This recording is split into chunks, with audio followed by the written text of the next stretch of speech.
빌립보서 1장 20절에서 26절까지의 말씀입니다. 신약성경 318쪽쯤 되겠습니다. 빌립보서 1장 20절에서 26절까지의 말씀을 제가 봉독하겠습니다. 빌립보서 1장 20절에서 26절까지입니다. 나의 간절한 기대와 소망을 따라 아무 일에든지 부끄러워하지 아니하고 지금도 전과 같이 온전히 담대하여 살든지 죽든지 내 몸에서 그리스도가 존귀하게 되게 하려 하나니 이는 내게 사는 것이 그리스도니 죽는 것도 유익함이라. 그러나 만일 육신으로 사는 이것이 내 일의 열매일진데 무엇을 택해야 할는지 나는 알지 못하노라. 내가 그 둘 사이에 끼었으니 차라리 세상을 떠나서 그리스도와 함께 있는 것이 훨씬 더 좋은 일이라. 그렇게 하고 싶으나 내가 육신으로 있는 것이 너희를 위하여 더 유익하리라. 내가 살 것과 너희 믿음의 진보와 기쁨을 위하여 너희 무리와 함께 거할 이것을 확실히 아노니 내가 다시 너희와 같이 있으므로 그리스도 예수 안에서 너희 자랑이 나로 말미암아 풍성하게 하려 함이라. 아멘. 손성태 목사님 나오셔서 그리스도를 소망하는 성도여 살으라 하는 말씀으로 그렇게 제목으로 하나님 말씀을 전하시겠습니다.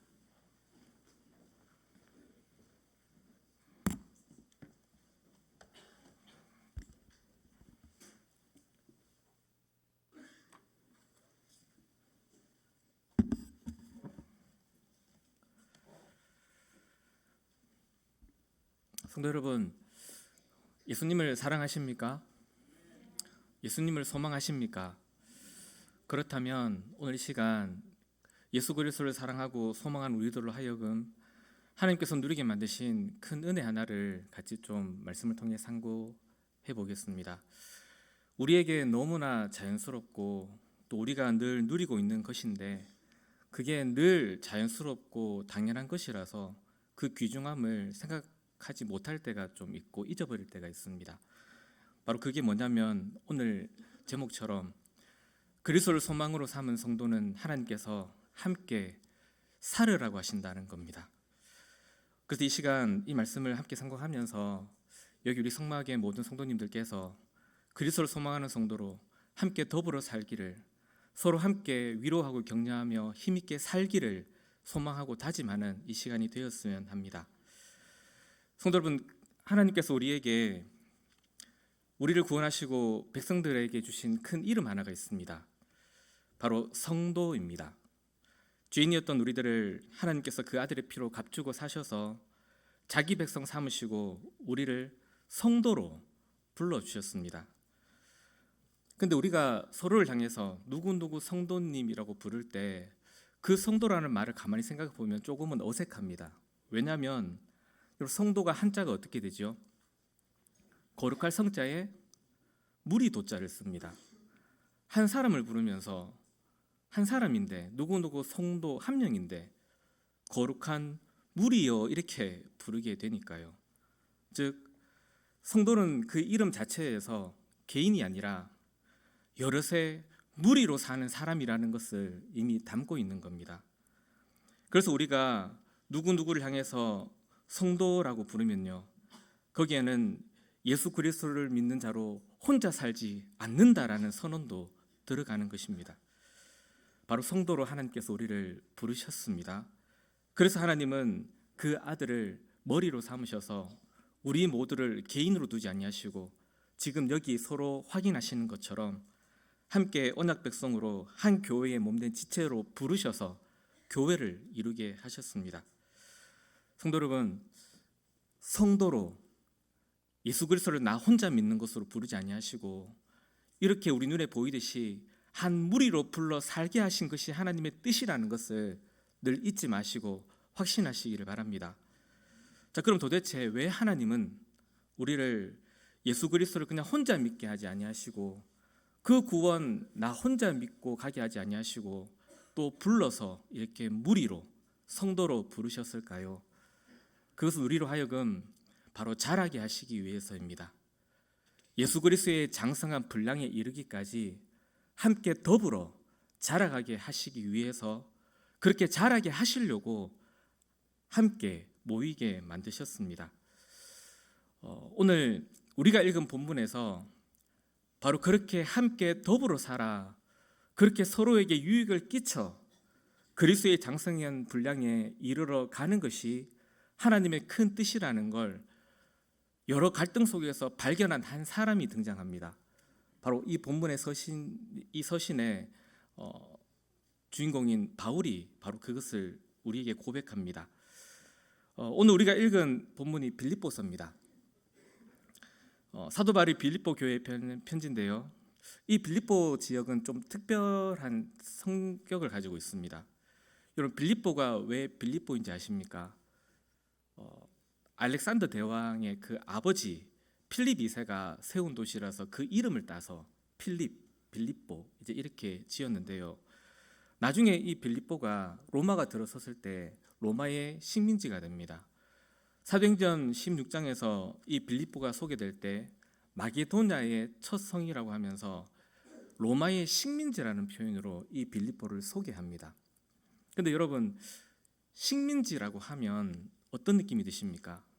그냥 억압하고 착취하고 갈취해서 그렇게 지배를 받는 그런 식민지로 개념이 우리는 익숙하지 않습니까? 그런데 로마가 이 빌립보를 어떤 용도로 쓰냐면 나중에 로마에 퇴역한 군인들의 휴양지처럼 씁니다. 여러분 아시는 분은 기억하시겠지만 바울이 사도서신을 쓰면서 사도들이 여행할 때 당시에 로마 시민권을 갖는 것이 얼마나 대단한 것인지 아시죠? 더군다나 그 로마의 군인으로 퇴역한 사람들이 모여 살면 여러분 그 지역은 어떻게 될까요? 그들이 로마의 문화를 자랑하고 로마 시민의 자부심을 드러내면서 사니까 이 빌립보는요 그냥 억압과 착취의 식민지가 아니고 로마 시민권을 가진 그 자부심을 가득한 사람들이 즐기면서 사는 곳이니까 그 빌립보에는 로마의 문화가 가득하게 드러나게 됩니다.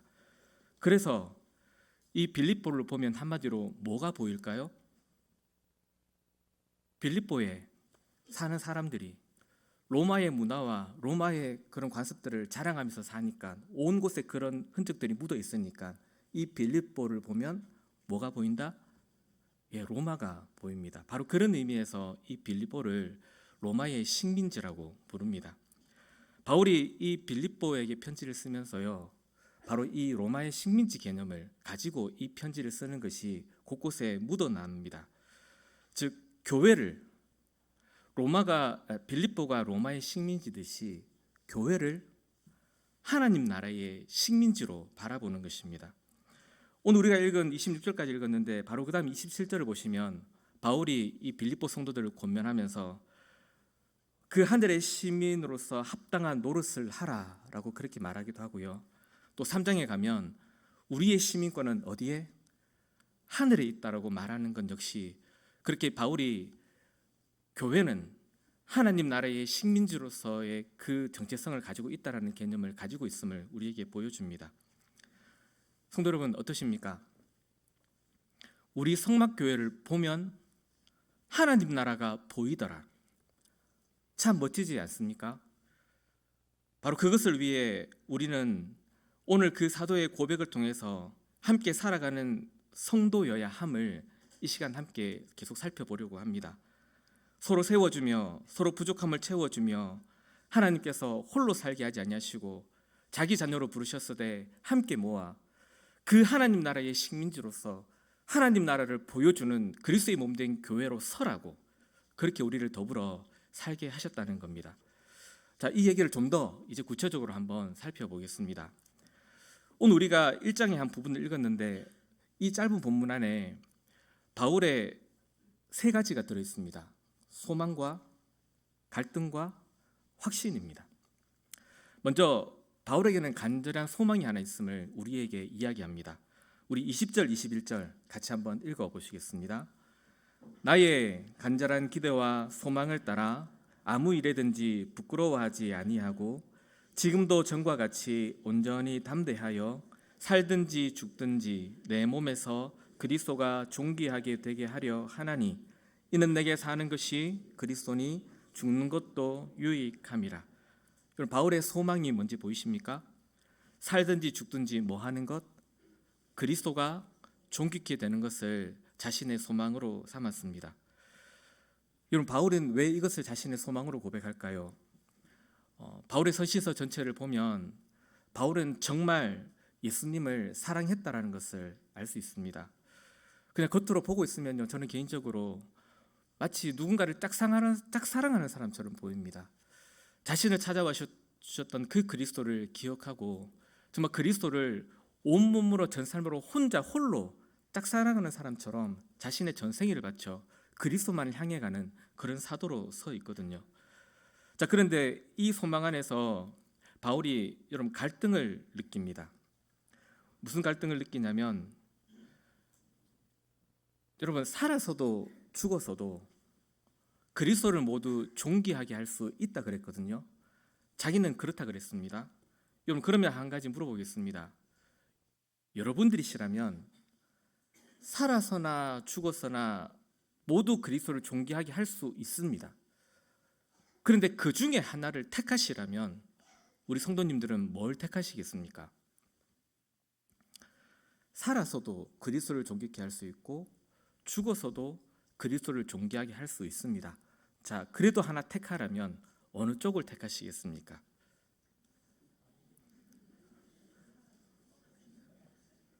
왠지 사시는 쪽이 좀 많으신 것 같거든요. 아니, 죽어서도 존귀하게 할 수 있다는데 왜 이건 아직 안 택하시려고 하실까요?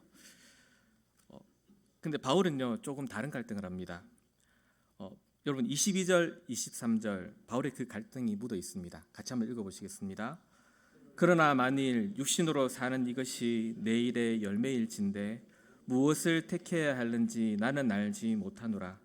내가 그 둘 사이에 끼었으니 차라리 세상을 떠나서 그리스도와 함께 있는 것이 훨씬 더 좋은 일이라. 그렇게 하고 싶으나. 여러분, 바울은 둘 중에 뭐를 원하는지 보이십니까?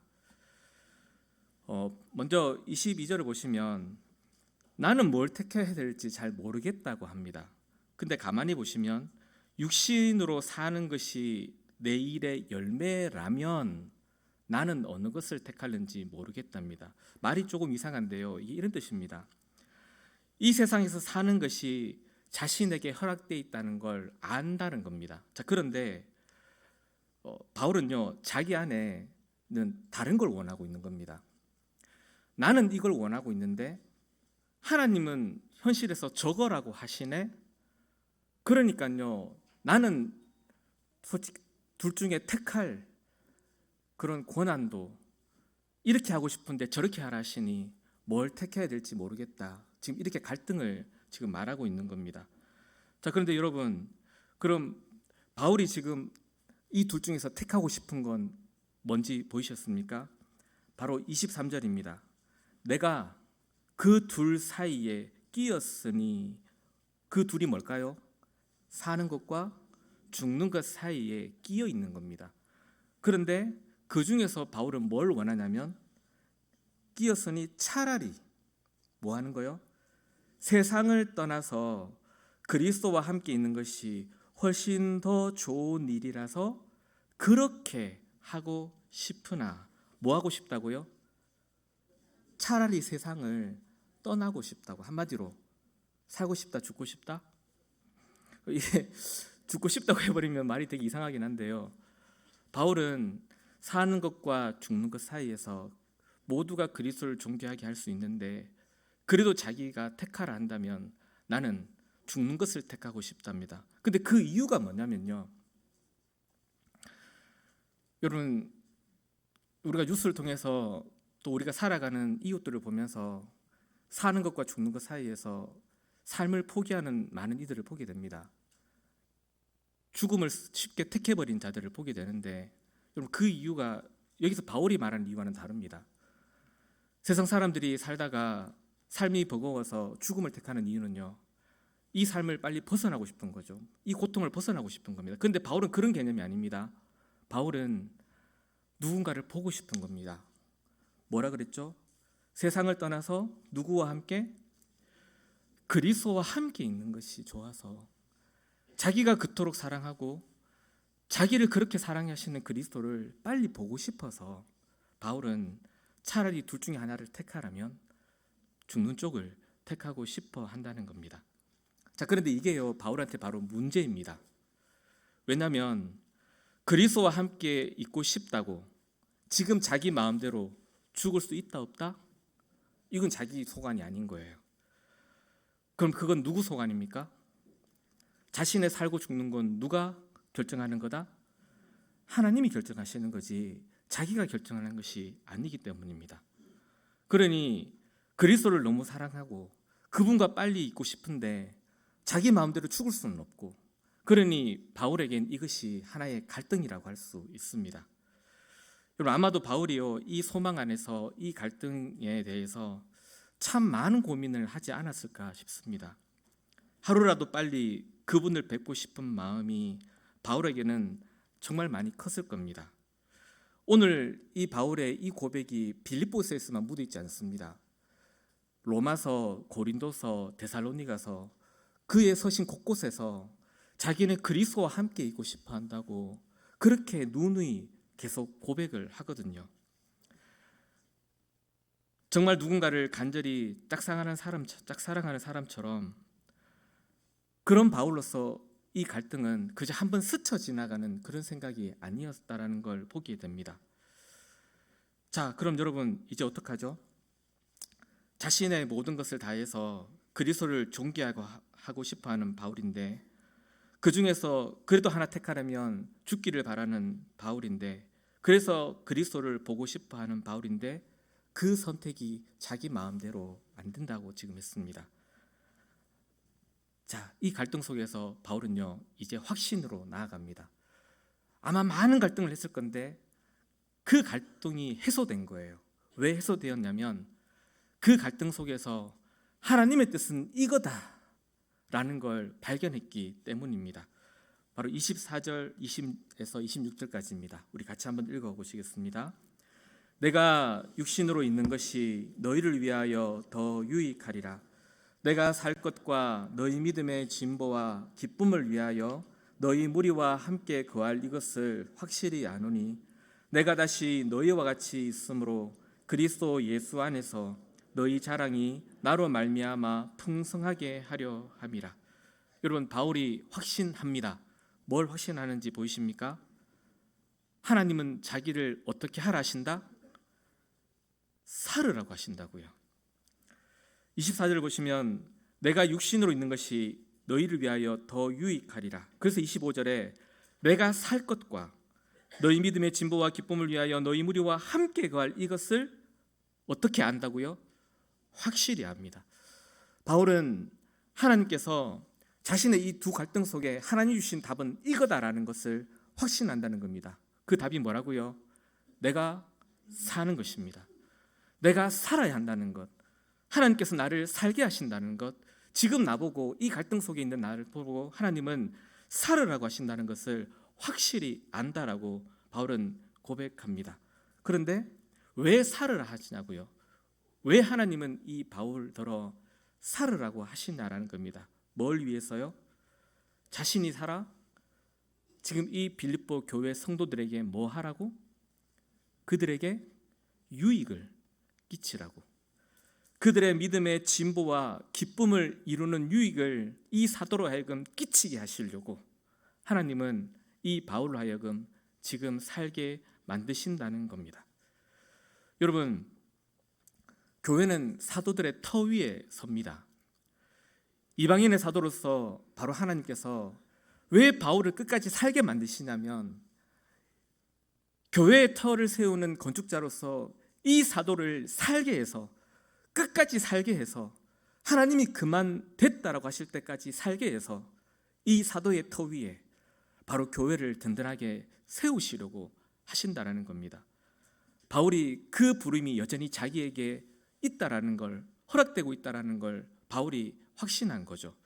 그러니 하나님이 나를 향한 뜻은 지금 내가 원하는 대로 빨리 죽어 그리스도께로 가는 것이 아니라 그 그리스도를 살아서 존귀케 하는 것이 하나님의 뜻이라는 걸 바울이 분명하게 확신하는 것입니다.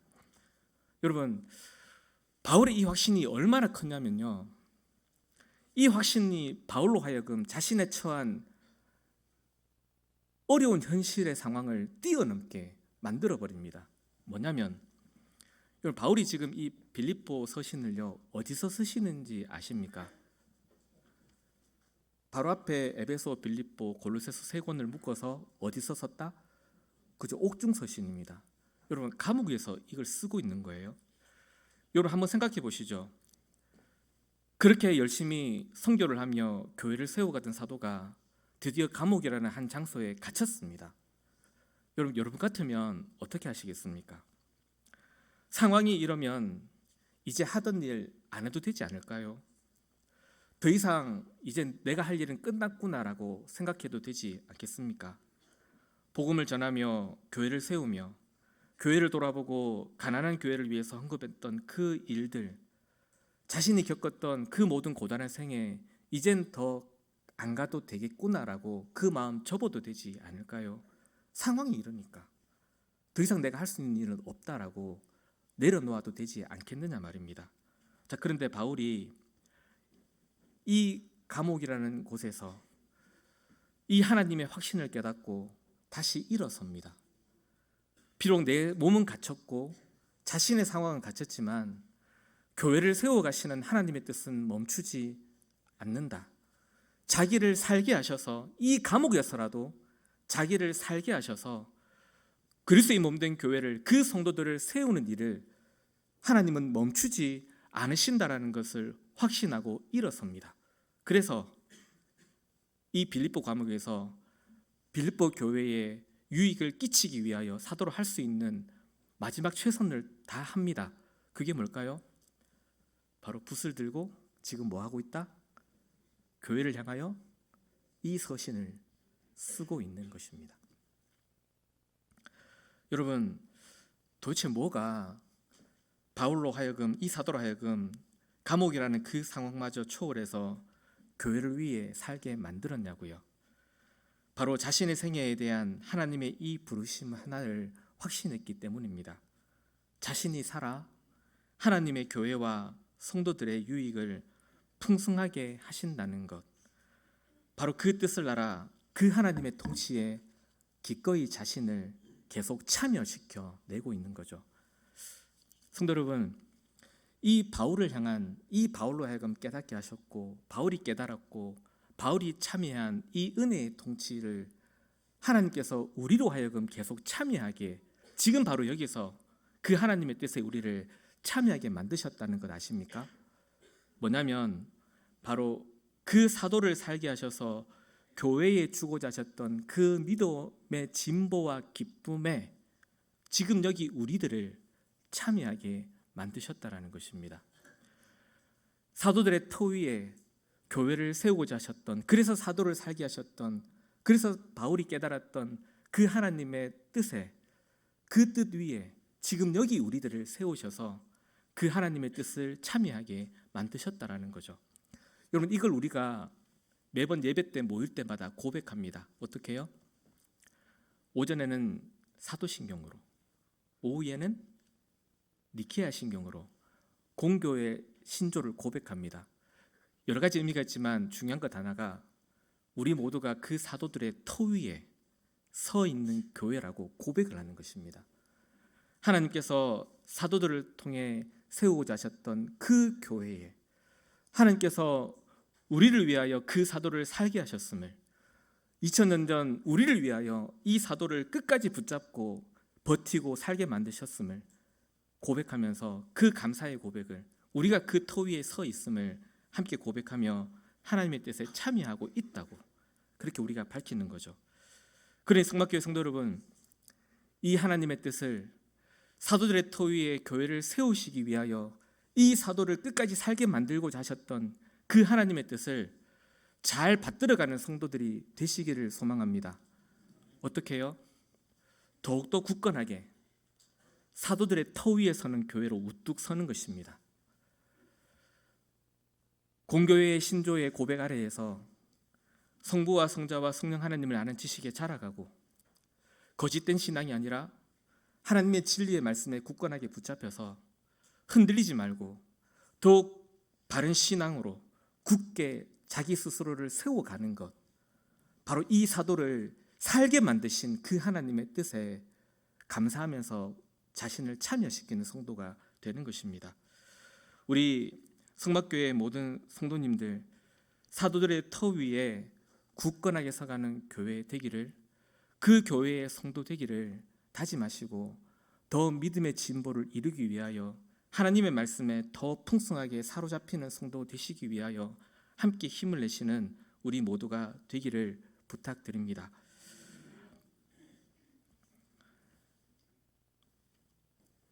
그렇게 붙들리면요, 여러분, 우리가 붙드는 것 같지만 그 하나님의 은혜가 오히려 우리를 붙듭니다. 사도들의 터 위에 서면 우리가 서는 것 같지만, 우리가 서기 위해 열심을 내는 것 같지만, 그 터가 우리를 굳건하게 지키고 우리의 모든 삶을 살게 만들어냅니다. 혹시 우리 성도들 가운데 이런저런 상황들 때문에 힘들어하시는 분들 계십니까?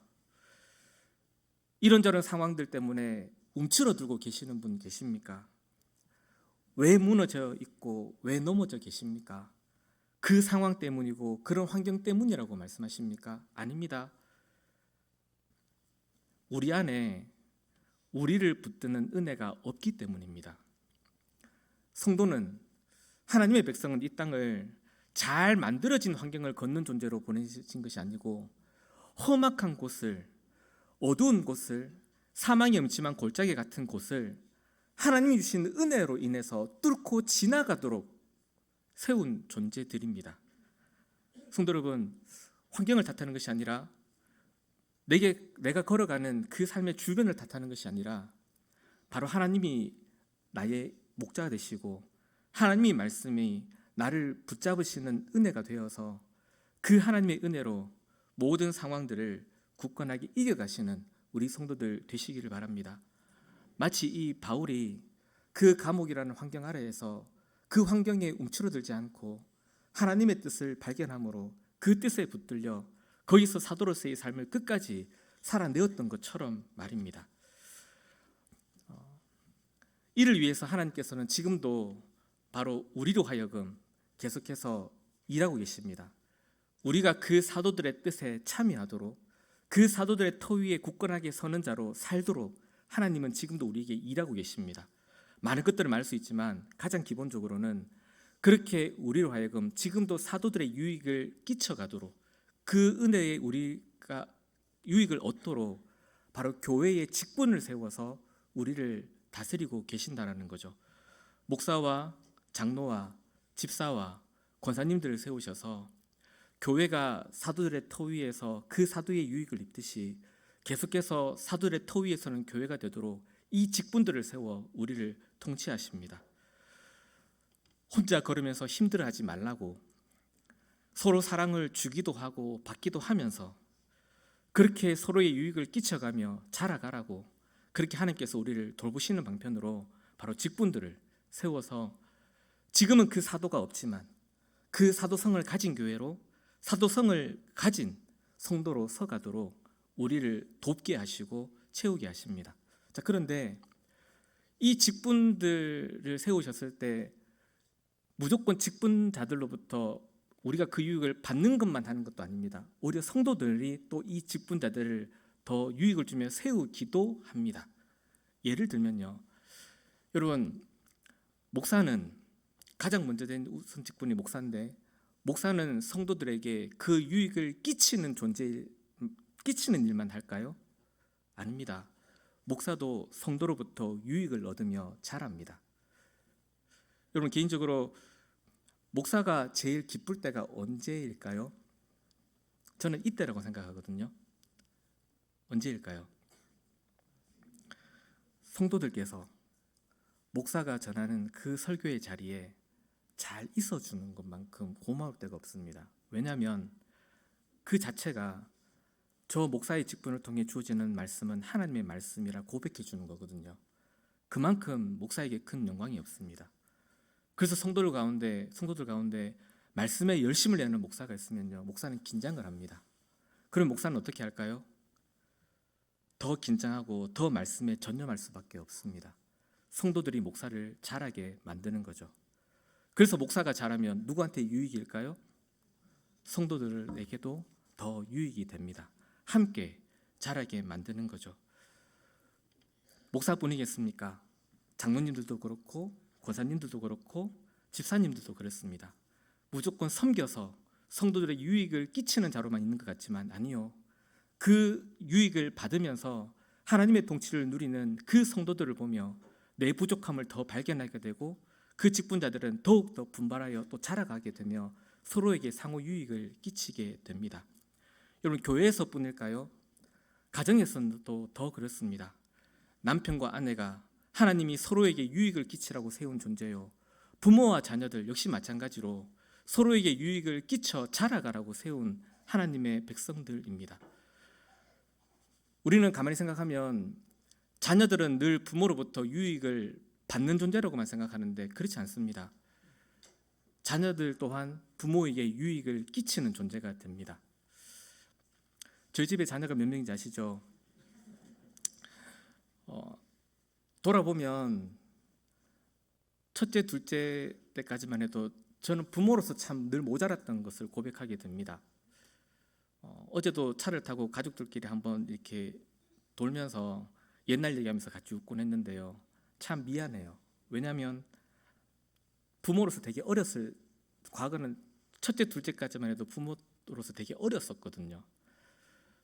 아마 여기 성막교회 성도님들은 안 그러셨을 것 같은데 집에 아이가 태어나니까 갑자기 집에 고라니가 등장을 하기 시작하더라고요. 무슨 말인지 모르십니까? 갑자기 그렇게 참했던 처녀와 총각이, 신앙 좋았던 처녀와 총각이 함께 결혼했는데 성격 좋은 줄 알았는데 자녀 키우면서 저도 그랬고 저희 아내도 그랬고 갑자기 옆방에서 고라니가 고라니 어떻게 우는지 아시죠? 부모로서 참 어렵다라는 걸 보게 됩니다. 그런데 지금 와서는 우리 자녀들한테 고마운 게 내가 자랐구나. 자녀들이 자란 것이 아니라 이 자녀들이 나를 부모답게 만들었고 그 과정에서 하나님을 아는 성도로 더 굳게 나를 세우셨구나라는 걸 고백하게 됩니다. 교회에서, 가정에서 우리 성도들 모두가 그렇게 하나님께서는 서로의 관계 속에서 자라가게 유익을 끼치며 자라가게 만드신다라는 것입니다. 교회에는 늘 강한 자가 있고 약한 자가 있고 가진 자가 있고 가지지 못한 자들이 함께 공존합니다. 왜 그렇게 하셨겠습니까? 함께 유익을 끼치며 자라가게 만드시는 것입니다. 성도 여러분, 서로 유익을 끼치는 성도가 되시고 신앙의 유익을 끼쳐가는 성도가 되시고 그 유익을 감사함으로 잘 받아가는 성도들이 됩시다. 지금 바로 옆에 계시는 분들 한 번만 보십시오. 왜 하나님이 옆에 두셨을까요? 뭐 하라고? 뭐 하라고? 나더러 이분에게 유익을 끼치라고. 또 이분으로부터 뭐 하라고? 유익을 받으라고. 우리는 매주일 이렇게 함께 하나님 앞에 모여서 그것을 확인합니다.